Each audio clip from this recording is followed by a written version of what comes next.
I have a question. What advice do you have for learning more about Islam?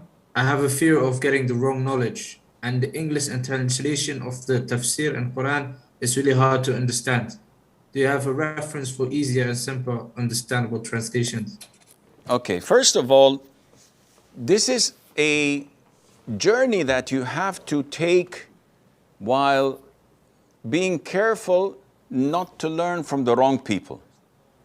And alhamdulillah, we have many people that you can trust, and the best website, to my knowledge, on earth that is trusted and trustworthy to learn from authentic knowledge is islamqa.info.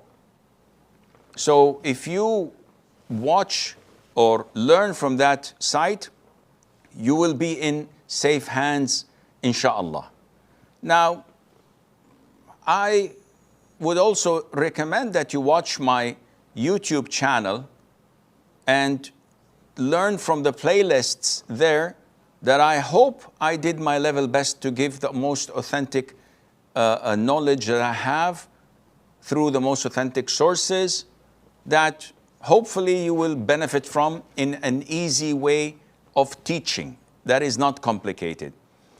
Once you make the first 3 or 4 steps in acquiring such knowledge, then the sky is the limit. You will be able to differentiate between what is beneficial and what is not, between those who are on the right path from those who are not, with the grace of Allah Azza wa Jal.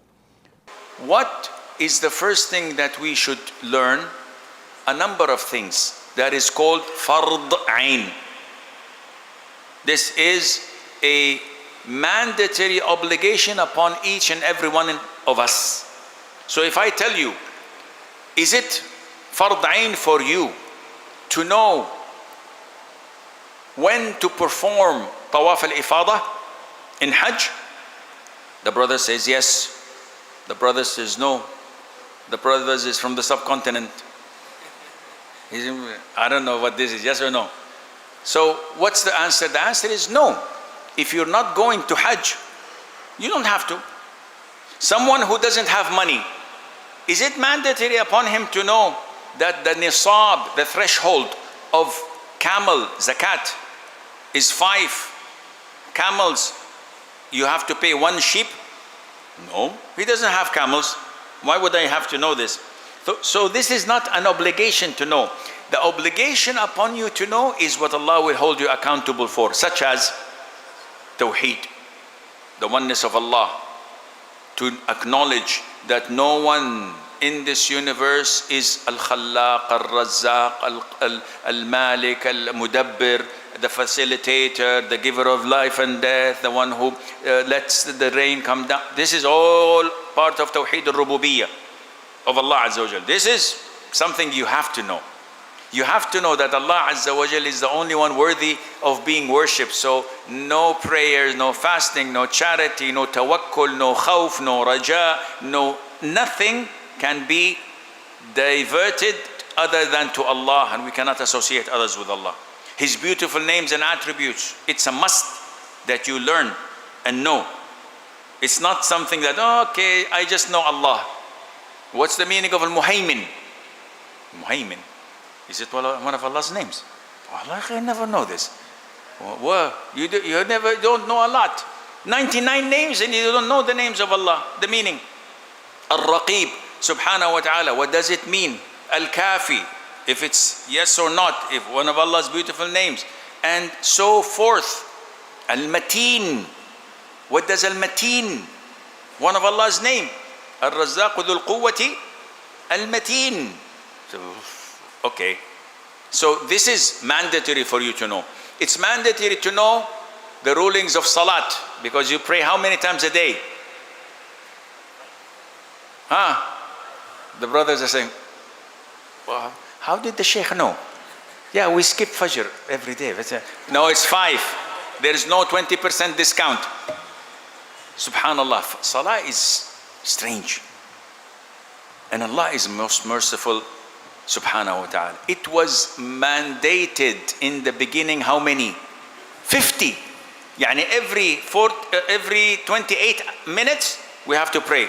Imagine we just say, Salaam alaikum, qaribo, how are you? Salah, Bismillah. We come back from the salah, okay, let's drink coffee, salah. Every 28 minutes you have to pray salah. Allah Azza wa Jal made it how many?